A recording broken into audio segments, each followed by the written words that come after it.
Hey, good evening. Good Monday evening to y'all. How are y'all on this first Monday of daylight savings time? Had a good buddy of mine post on Facebook being funny, wondering what we're saving the daylight for. I told him he'd jump in the car and come on this way, I'd show him. No, we're still a good hour and a half away from sunset this evening here in East Texas, but I guess it'll be a gray sunset. We won't see it disappear. That's all right too. Dad, I've got problems this evening. No, well, my kind of problems, I guess. Dad had some old potatoes, old russets there at the house that were going unused, and I couldn't stand it, so I brought them home and made another row in the garden and threw them in there. Let's see, I checked the moon phase. It's right after a new moon, so that's the best time to plant those underground crops. February is best for potatoes, but them other ones are lying dormant anyway, so I put some old russets in to join them. And yes, that is a good kitchen knife, by the way. I was wondering if a man uses a good kitchen knife out in the field and there's no woman around to see it, does it really matter? I'm kidding, that's me. But I figured it cuts potatoes in the house, it can cut it out here in the field, right? We'll wash it up, a little soap will get it right back to where it needs to be. So I had a conundrum though. I had about 4 more potato eyes to plant, and I had run out of ground, and I couldn't start another row, so that's why these folks are hanging out so close to me, because they got them some taters this evening. Hey, y'all, look at this. Man, I was excited about this. I had asked another local business, actually, to help me out on that old plow handle, and they just couldn't get to it, so I leaned on a good friend of mine over in Huntington, go to church with him, and I have got a $200,000 plow. Kinda. He's a custom home builder, and been trying to break off some time doesn't take no time to cut these things out, but when you're busy like that and you're working 6 days a week and resting on Sunday, it's kind of hard to get to. But he knew I needed to get rows made, and good book says that I think it was Paul's traveling buddy Luke, the good doctor, that recounted Jesus talking to the Pharisees about an ox being in the ditch on Sunday. So he put the blue law and the rest aside and cut these up for me. So that's good old red oak, y'all. And I mean, they are beefy. I had to get some all thread, but that's what I broke up that potato row with, and it is a hoss. Don't need any hydraulic fluid, just maybe some good coffee and eggs in the morning and some sweat equity. But so now we're ready to get after rolling up that big garden, and the chickens are doing good. I think we got 16 eggs today. I got a little old sign I'm gonna put out there and see if I can't sell a dozen eggs for what they're worth. Let's see, to pay for the feed, that'd be about $30 a dozen. Reckon I could get that? It may be quite less than that. I was thinking over the weekend about how we approach things. Even that old plow got me to thinking about it. It had sat there by the porch waiting on a handle for a while. I could have done it here. I just kind of wanted a little bit better than an old stick. But I was thinking, like, man, if I just had that plow handle, I'd get after it. And got thinking about this old place, and when we first pulled up, the feelings I had, and kind of don't want to replace them with new memories, even though that's going to happen. Y'all know what I mean? You cherish the other ones, and you kind of don't want it to become commonplace. You looked at it in such awe and wonderment, but I think I can work through that. But sometimes the wanting's the best part, or the trade-off, if you would. You think about the times, maybe it's a new car, or maybe a baby on the way, new job. Might even be out having to get lost in the woods, and man, if I could just get out of here, or if I could just get that new car, I'd be happy. We know how that turns out, don't we? It becomes an old car after a little while. And a good pastor friend of mine was talking about something that really hit home with me, and I think we all have to struggle with it in certain areas, but he was talking about the view of the cross and how people look at it differently. When you're drowning in life and you're in despair and just things don't seem to be going right, maybe you'd be what some consider lost. You see that cross as a light and a salvation, and you're running toward it, and then when you take hold of it, I guess sometimes you get complacent. We all do. I know I do. And you don't realize the worth of it that you did when you were needing it so bad. It's a pretty good thought. Becoming complacent, whether it be in your faith or in your home life, maybe in feeding the chickens, maybe in getting 16 eggs.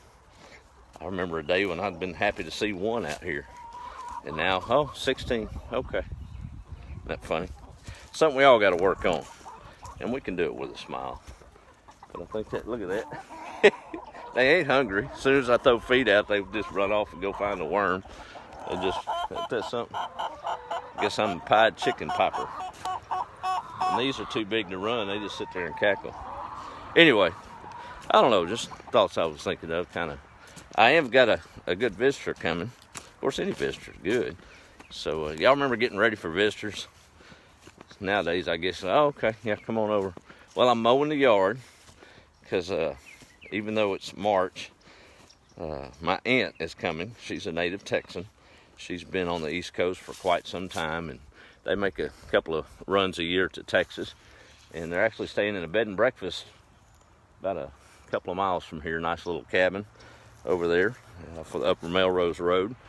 And she's gonna see family, come by here and maybe help me gather some eggs, but she's deathly scared of snakes. So I know that there's not gonna be any snakes crawling out here, at least for another couple of months, or a month anyway. If they are, they'll be going about the speed of death, because I'll kill them, they'll be moving so slow. But I thought I might as well go ahead and mow the yard so she can walk it without worrying about it. So we're doing a little bit at the time with that push mower. It's not heavy and high, but it sure looks good when it's mowed down. I was cutting through all them clovers. I know everybody has clovers this time of year, don't you? It's about out in East Texas anyway. And I remember this, I guess Jordan and Faith and Jeremy, probably about 8 years old or so. It was when Mama was doing pretty poorly, and we'd come up to visit her. And of course she was bedridden at that point. The kids were outside playing, they didn't know no different. And then this old stump, I'll never forget it. They come running in. Of course, it was about this time of year, maybe a little later. And this was full of clovers and all. And I'll be goodness if they didn't have each one of them had a 4-leaf clover in their hand. How about that? We saved it. It got put in the Bible, and I'm sure it fell out under a pew when we was at church one day when we opened the Bible. But never forget that. I didn't see any 4-leaf clovers today. Of course, that goes along with the legend Mama told me that there's some money buried in that tree from an old man that used to water horses here. I don't know about all that. There's sure enough 4-leaf clovers in there anyway. Guess we'll have to dig at it one of these days. Not priority. But anyway, got a few more things to do for, here I am in the old time zone, I guess. Thinking it's about to get dark. I still got an hour. But that'd be a good time to get some more work done for me. Well, hey, y'all enjoy the stuff you're in. And think about the different views that we have. I mean, running towards something and then taking a hold of it and forgetting how bad you wanted it. Maybe if we lived in a state of wanting it as bad as we did before we got it, might be a little happier. I'm gonna sure work on it. Y'all have a good evening and be the light. And I guess we'll talk to you later in the week. Appreciate y'all. Y'all sound off for you. Oh, I do that all the time, don't I? Old scatterbrained squirrel. No, really, there's a squirrel. Let me see who's on here real quick. There's Georgia checking in. I do notice sometimes I miss some of y'all, so if y'all forgive me, this little phone screen and trying to keep up with the comments. I do my best, but all of you checking in, it means a lot. So ain't nothing special on my end, I guess, but I do enjoy reading all the places y'all are from. There's Donna down Houston Way. How are you? Susan says it's rainy in Oklahoma. Let's see, Donna's in Pensacola. There's Lindsay, old co-worker. How are you, ma'am? Well, she's not old, but anyway. Good to see you, Lindsay. There's LaShara. How are you, ma'am? Alvin, go Central High Bulldogs. All right, that's fair enough. Reach your team. Boy, football is important to us Texans. Anybody that hadn't been down here don't know. You'll have a $500,000 stadium and $30,000 schoolhouse. And it turns out all right. There's Mike Lingerfeld, how are you, sir? Miss Charlotte down Trinity Way. Kathy, no, I have not gotten a rooster. I sure hadn't. So maybe I don't know. They all congregate. No, I ain't gonna be out here crowing though. So no danger of fertile eggs on the stove, that's for sure. So we'll get one directly, I guess. There's Miss Teresa. Luke, how are you, sir? Good to see you. Hadn't seen you on in a while. There's Linda and Susan. She needs some of those chickens. Well, they're here. There's Miss Teresa again. Hey, Kyle caught me again. Well, it could mean a whole other thing if I was doing 80 and a 55. Just saying. We'll leave it at that. Good to see you, buddy. There's Joanne. How are you, man? Melinda up in Oregon. I got a little red pull-around cart from Miss Melinda. Even though she don't want to admit it, it sure makes quick work of hauling that chicken feed out here, and I don't have to drive the truck out here. I can already tell you it's going to be loaded down with groceries here for too long. Get that stuff planted. Miss Brenda up in Arkansas. Got a little sunshine. Cindy from Graham. There's Mr. Daryl Ewan from Iowa. 44 today.